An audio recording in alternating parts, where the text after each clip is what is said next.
Tala lava e le nei vaenga o telefou. A o vevela i le taua i Iran, a o lea ua whailo mai whapea, a whai o le atao fia ma le toe maua mai suau u mai whafo, o lana winga e tolu i le whawai aso o na uma leo pensini whapea ai ma suau u o lo o iei nei de tonu o New Zealand. Whailo mai le mtanga luenga o businessi mga luenga whai, le Ministry of Business, Innovation and Employment e whapea. E o mai ila so mua mati, e tusa ma le fase furuiwa la whaio aso e whaonga ai pensini ta male i le tonu o New Zealand atoa. Ai limas furuwha aso e whaonga ai le sua upo le diesel, ma le limas furu aso o na uma leo le sua ue utu ai walele i le tonu o le tunu atoa. O le nei au whainga e tusai o le lipoti mai le ambi, e awhi ai ma le uta o suahau whape ai ma pensini o loi lunga o waa suahau i le Sami e le i tau nu mai i New Zealand. Po olo na winga e sidi atu i le awha o le fast frui vaso e pei ona ta ua mo le pensini ta vale lava la tau. O nei tūlanga wha le tonu o whela o inga o pensini ma suahau i ma keti o le laulangi e ma fua umamai ona o le taua i Iran. Ma o lea ua mātou na mōri mawina o nā awhianga i pāmu pensini tu SS o New Zealand i le teimi nei, i le arua e le ilunga o le tau o le pensini whaapea males wau u ta amale. O tātou i New Zealand e whaisi ma mau ese mai ma maketi o le swau u whaapea male pensini, o le mafu anga lea o le tau ngata haio ia o loa, whaapea fo i maisi o loa uma mai whafo, ona o le tau i waa whaapea ma waalele e au mai ai i le tonu o le tino o. Ua whenga i nei New Zealand ma le si itia o le tau o loa mai whafo, mai o le a tau ngata ai ma le tau o le soifuanga i aso te itasi, ona o le taua i Iran. Whailo mai e Stasia Company tele whela ua ia o loa mauta whaale vāo mā lo. O le tele lava le a whaina o New Zealand le si itia maununga o le tau o uta ma o loa whea veai, ai mai se o le tau ngata ai o le tau o le soifuanga, a le tuwai o na taunu mai o loa mai whafo ona o le taua i Iran. Whaailoa mai e le company a le Rocket Freight o lea ua whaamamalu se si itanga e sidi atu i le tolus 4% i le tau o le suahau ma pensini e whela ua iai o loa e company la uta i le tonu o New Zealand lama la tau. Ta ua mai fo i le whaatonu o lea company i a Lisa Coleman e whapea o le sitanga o le ailonga o nā whaina ai tangata uma, ona o le a awhiai o loa uma mai soos whale loa ma supermarketi i te tonu o le tunu o. Ta ua fo i a Coleman o whape fo i o nā awhia le tau o loa o loo whe awea ia i waalele. O le tau whiai le teimi nei o le auaunanga mo o loa mauta whe awea i le kompani waalele o le Emirates lea e whaamotu i Dubai, ua mafu ai ana si itia le tau o le suahau ma le pensini a isi company. Ai pei ona si la fia o le Emirates o le company au pito te lea i le tonu o le UAE e iailana au unanga mo uta ma o loa whe awea i le vāo ma lo. O le teimi nei e toe lua i a company waalele ia o loo de toe nei o loo au mai o loa mai whafo i le tonu o New Zealand. Mai wā tidi ai ona sitia le tau o le whela o inga o loa, ai mai se o niuta mani o loa te tele. Whaalia fo i whapea o le tele o ia si tanga o se tūlanga e le ma whai ona alofia. Ai, o nisi fo i si tanga e pei ona mai tawina, ua whai lava si mawa ai ma le lewe taui. Whaalia mai fo i Lisa Coleman o loa uma o loa whela o wai i waa lalo i le teimi nei, o lea ua iaise si tanga i 5% ona o le taua i Iran. O le tele o waa o loa o tau mawhai e alo ese mai ma sa sae tu tonu i le mea o lo tupua i nei le taua. Pei tai o le uia e waa o loa o le vasa i saute o le kontinenta o Afrika. Ua waa o popo ai leisi fasa furuaso i le taimi tau nuu o ia o loa ma whape nao na anua i lunga ma le tau. O le tāpunia o le nofuanga tu tonu o whela o inga o loa i pusa o loa te tele po o containers i Dubai. Ua matua i longa lava o nā whaina i le whaasalonga masani o le wheawea inga ma le whela o inga o loa mai lea tunu i lea tunu ona o suinga te tele e pei o na mafua uma mai i le taua ua vevela ai nei i Iran. I le teimi nei, o whaasolo atoa tau mo whainga le mtanga luenga le vai whafo New Zealand, e whesoa swani i le awe esia mai o tangata New Zealand, o loo poloka ai sa e tūru tonu ona o le taua. Whailo mai e le mtanga luenga le vai whafo le ANFET i se whaasera lunga whaapitoa. O tangata New Zealand uma o loo i nei sa e tūru tonu, e da tau ona tau mo whai, e o ese mai ma lea vaenga o le kelope, i so o se awala e mawhai i lunga o le lau e le whapea ma le ea, pe a whai e saonga le mū. Ta ua fo i o lo whaasolo a toa tau mawhai ngā le mālo, i le whaatulanga ina leo ni so sani mo tangata o New Zealand o lo polokai i lea vaenga o le lau langi. O lo au fia ia fuafuanga ni awala e malanga e se atuai i la tau i ni taamale mai e tunu e pei o Qatar, Bahrain, whapeai ma Kuwait. E lenga te lea, na ta o fo ia fuafuanga o lo tau mo whai ngā ruru e whaatasi ai le whai ngā mālo ma atunu i mālo ia o atunu a lapi. E o mai i le tai au le sangfua nafi e tusa ma le tolu afe ono se lau iwa wha le au wha i o tangata New Zealand o lo iai sa e tu tonu ua wha mau ma ua le stelaina o la tau ingoa i lunga o le upenga o fesota inga a le safe travel site. Wha ilo mai e le ANFET o le toa lua afe lua se lau se futonu o la tau umanei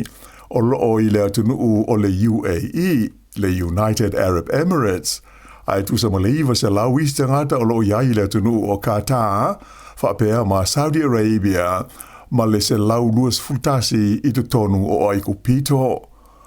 E le atoa se toa se lau o istangata New Zealand o lo iai nei Kuwait, Israelu ma Palestina, ai whapea Bahrain, Ioritana, Iraq, Lebanona, ma le atunu o Oman, ai to tolus furuono o loo i to tonu o le atunu o Iran. O Januari o le tausanga nei, lea sa tapuni ai le official malo New Zealand i le Aotearoa, mai o le a wha waupea o na tapuni i a le ofisa se iai se isi whaaringa i le lumanai. Whailo mai fo i le upenga o fisota inga le safe travel, le toe le talaina leo se vaenga o fe malanga ingo valele le malo kata, ma ua mwhai ai o na toi whaia ni malanga valele la upa sese mai i le ai o toha. Ai o le teimi nei e lua valele o le malo o New Zealand, ua iai nei i sa sae tu tonu, ua sa auni e viso swani e ave se mai i a tangata New Zealand, pe a whai o le a whainga tau no malanga e se mai i la tau i ni valele la upa sese masani. O le isi vaalele o le malo na tu ua malai vaalele i whenua pai au kilani mo sa sae tu tonu i le astonai. Ai o lona lua vaalele o New Zealand sa iai i se atunu o Asia. Ai na whaatonuina e a ngai atu lua i sa sae tu tonu mo lea wha moe moe. O leisi vaenga o le tātou tala, e lua ni a onga i au kilani, ua wha ngai nai ni whauwhautua wha apitoa e whea ngai maa whaina o tamaiti a onga, e maa fua mai ona o whesota inga televavave po o le social media. O le polo kalame ta ua o le checkpoint, o le wales whaasera laua New Zealand, na whaali ai in Bryce Mills, le pule a onga lea o le Riverina Primary i au kilani sae, e whapea, e iai tau maiti o la nā onga, e nā o le tai waru tau sanga le mātutua, ua mautinoa, le te leo la whaina i tūlanga o whaasera launga ua waai iai i lunga o le social media. Ta ua e le lipula o la onga o le mafuanga lea, o le whaafai ngā luenga ina o se tangata whaufautua whaapitoa, mo le nei tu a ingo whaafita uli, mo le fia mo se fsoaswani a wā i alo ma whanau ua fia. Ua mautino fo i le na o le pau leo se a onga ua whaia i a lea fuafuanga, o na o le fia maua se fsoaswani mo ta maiti a onga. O le kolisi le Whangaparaoa College i Aukilani, to o lima la whaio ni whaufautua whaapitoa whaapea, na la tau whaafai ngā luenga ina le tausanga ua mawae, e soa sonia tua i tūpulanga talavau, wailonga o nā whaina, o na o awhianga o le social media. O na i wha le tonu na mafua, o na wha atu lai mai i a i se manatu lo tele, pe le ua te tau o na whaia se suenga ale malo New Zealand, ina ia whaasa ina loa ta maiti la loi fo le sfuruona tau sanga le mātutua, mai lo la tau whaonga ina o fisota inga nei le social media. E le leva tu nei ona fala wa tele mai le reporti le committee filfili o le parlemene le Education and Workforce Committee sa fea ngai ma se suenga i le awhaina o le social media i tūpurulanga tala vau.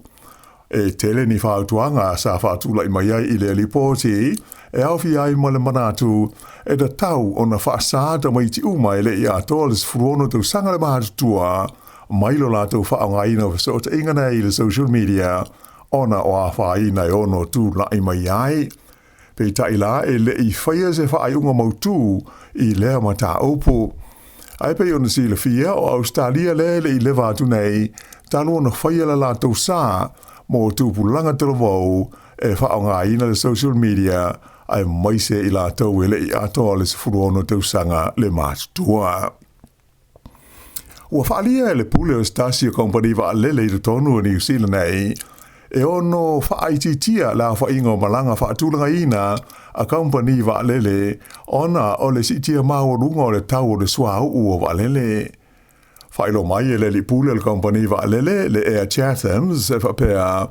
o le sitia pea o le tau o le pensini ma le sua ua whaapopo ai le si vai ngā tupe e o atu i le se lau whaas furu wafe tā lai le masina i le tau e whaatino ai le lātou au nanga.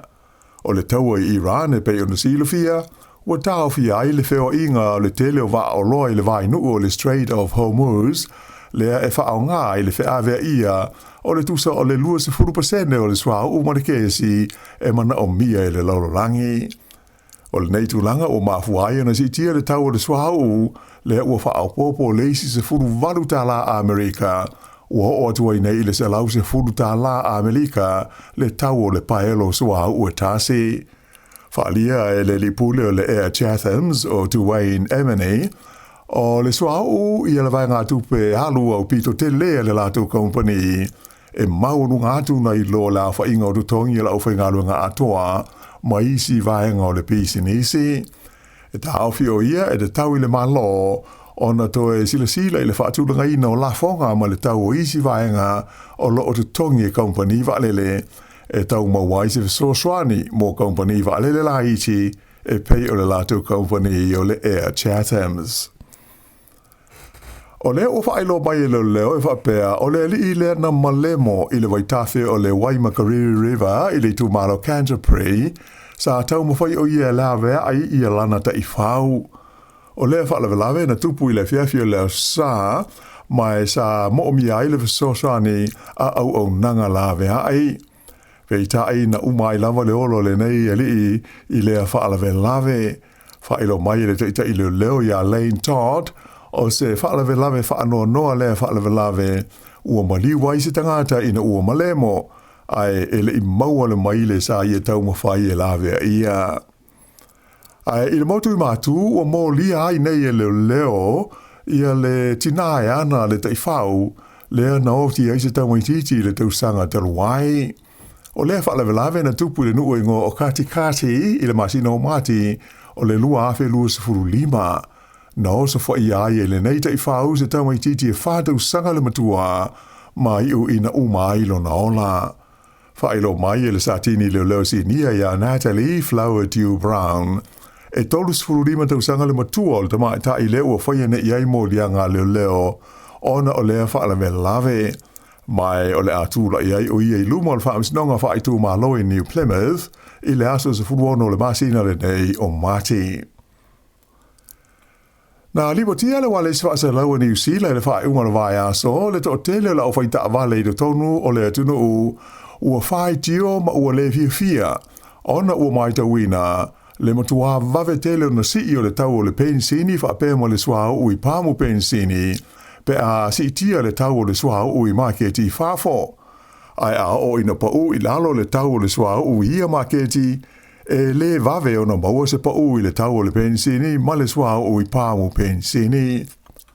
O le teimi nei, o lea ua sili atu i le se lautala a Amerika le tau o le paelo sua o e tasi, mai ua o atua i nei i le toru tā la i le lita, i le tau o le pensini i valima i nisi vaenga o New Zealand. Ai o le tau evalesi o le pensini i vatasi, e o mai i le auli le songa fuana nafi, wa o atu i le lua tā la ono whāsene i le lita. O le tu langa e masani ai le aua te mamai ma ta upu tau te mao ainga e whaingoina i le ngana Peretania o le Rockets and Feathers Effect, pe a o ina sui ai le tau o loa ma mo bia se whainga e whaafetai ia a fianga o iesitanga ai o le sini autu ina i aua nei ngā wai se pisi nisi pe a whaafosei o nā haru ilunga le tau o i o loa. I tā alonga,